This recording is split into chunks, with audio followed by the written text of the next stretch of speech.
ఒక రైతులను మాత్రమే మోసం చేయలేదు.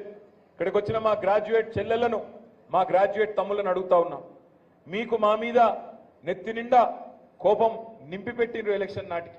ఏమని?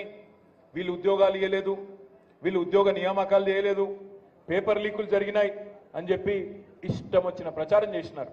ఒక్క మాట దయచేసి నేను చెప్పేది వాస్తవమా కాదా మీరు ఇంటికి పోయినాక మీ మిత్రులతో చర్చించండి, గూగుల్లో చూడండి, యూట్యూబ్లో చూడండి. నేను చెప్పింది వాస్తవం అయితేనే మాకు ఓటేయండి. నేను మీకు ఏం చెప్తా ఉన్నా అంటే గత 10 ఏళ్లలో 2014 నుంచి 2024 వరకు భారతదేశంలో నిజానికి అత్యధికంగా ప్రభుత్వ ఉద్యోగాలు నియామకాలు చేసింది కేసీఆర్ గారి ప్రభుత్వం. ఒకటి కాదు, రెండు కాదు, 2 లక్షల ఉద్యోగాలు భర్తీ చేసింది కేసీఆర్ గారి ప్రభుత్వం. కానీ ప్రచారం ఏం జరిగింది? 2 ఉద్యోగాలు కూడా ఇయ్యలే, 3 ఉద్యోగాలు కూడా ఇయ్యలే. ఆయన ఇంట్లో మాత్రం 4 ఉద్యోగాలు ఇచ్చుకున్నాడు. ఈ ప్రచారంలో యూట్యూబ్ చూసి, మనం ఫేస్బుక్లు చూసి అదే ప్రచారంలో కొట్టుకొని పోయినాం.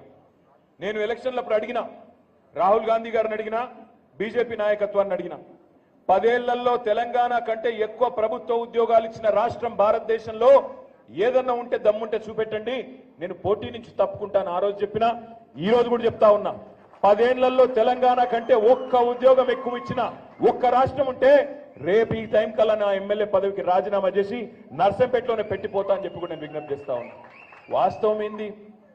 పెద్దలు చెప్తారు, నిజం కడప దాటే లోపల అబద్ధం ఊరంతా తిరిగి వస్తుంది అంటారు. ఏం జరిగింది నర్సంపేటలో కానీ తెలంగాణలో కానీ? వాస్తవాలు ఒకలాగుంటే మేము చెప్పుకోవడంలో మేము ఫెయిల్ అయినాం. మీ తప్పు కాదు, మా తప్పే.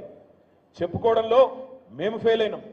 మొత్తం తెలంగాణలోనే అత్యద్భుతమైన సూపర్ స్పెషాలిటీ హాస్పిటల్ 24 అంతస్తుల్లో ఎంజీఎం హాస్పిటల్ కొత్తగా వరంగల్లో కట్టి కూడా దాని గురించి చెప్పుకోలేకపోయినాం.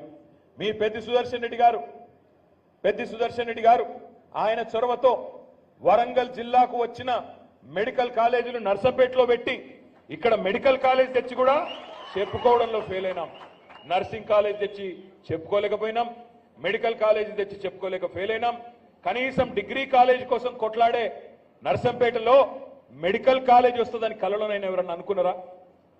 కలలో అనుకోనిది చేసి కూడా ఓడిపోవడం అంటే మరి ఇది ఎక్కడ దౌర్భాగ్యం నాకు అర్థం కాదు. కేవలం మేము చెప్పుకోలేకపోవడమే, మిమ్మల్ని కన్విన్స్ చేసుకోలేకపోయినాం, చెప్పుకోలేకపోయినాం. ప్రభుత్వ ఉద్యోగులు భారతదేశంలోనే